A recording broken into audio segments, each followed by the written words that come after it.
Hi friends, మా అమ్మ bagara rice prepare చేశారనమాట. సూపర్ వచ్చింది. బగారా రైస్ కాంబినేషన్గా చికెన్ కర్రీ చేశారు. బాగుంది, మీరు ట్రై చేయండి. Bagara rice chicken curry super combination కదా.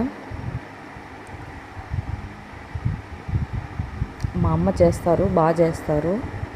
అందుకే మా మమ్మీ చేస్తున్నారు ఇప్పుడు కూడా. నేను చేస్తాను, బాగానే వస్తుంది. మా అమ్మ కానీ బాగానే చేస్తారు. మేము ఇద్దరం చేస్తాం కుకింగ్.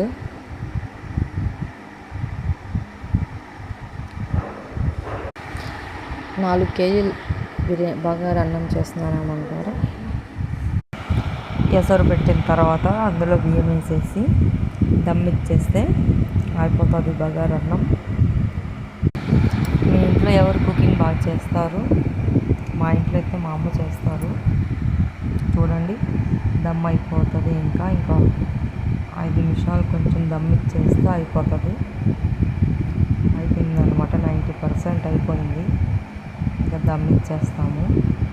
ఇంకా దానికి మంట ఏం పెట్టకుండా నిప్పుల్లోనే పెట్టేస్తాం అనమాట దమ్ముకి.